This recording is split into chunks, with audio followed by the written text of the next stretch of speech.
the day, but now he's been showing us the art of balance with yoga through the day. In fact, it's time now for some street talk with the Bajaj Auto chief. Hear him in a candid chat with our very own Sonia Shenoy about where he sees the opportunity to grow, as well as about competition that he shares with the peers, Siddharth Lal in particular. When you say growth, for a company like Bajaj Auto, now in the last 6 to 8 months, you've brilliantly filled a lot of the product gaps, whether it's the CT100, the Platina, the Avenger, the new V. There's so much that you're offering the common man. But now if you have to grow from an 80,000 crore market cap to say a 1,50,000 crore market cap, what is your vision? How do you think you can grow?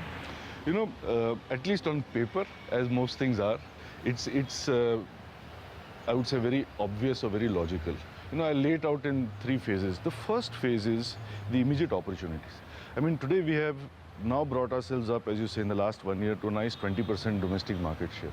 But we are still missing the middle of the market where we have just launched the V.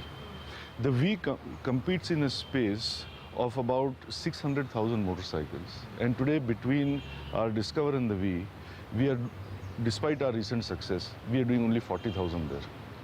40,000 versus the opportunity of 600,000. You know, it's a share of only 7%. In the rest of the industry, we have a share of 40%.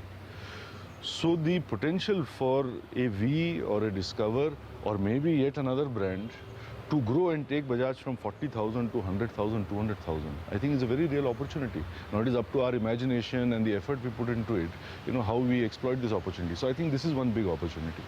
Equally, you know, there's been this commendable performance by Siddharth and Team Eicher in the, I would say, upper sports segment with 50,000 Royal Enfields there, you know. And today in the sports... That's become a cult in itself, the Royal Enfield. I guess it always was, but I think he embellished it so well that, you know, it realized its true potential. Now, the sports segment is a place where we have 35% share. They are not very far behind at 25%. And I think we have to ask ourselves what we're going to do about that. And hopefully, as soon as next month, we have an answer in terms of a product that we will put in there.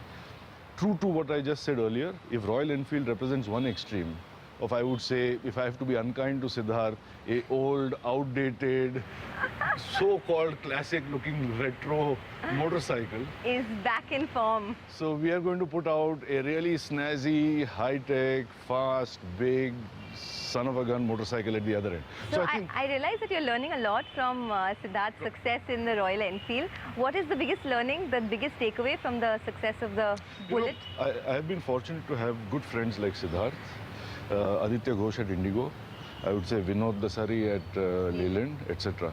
And I would believe that we have one thing in common, that we believe that less is more, you know. I mean, everybody is asking me, why don't you make scooters? But look at Siddharth, he doesn't even make motorcycles. He makes just one motorcycle, you know, in one niche of the market, but look at his success.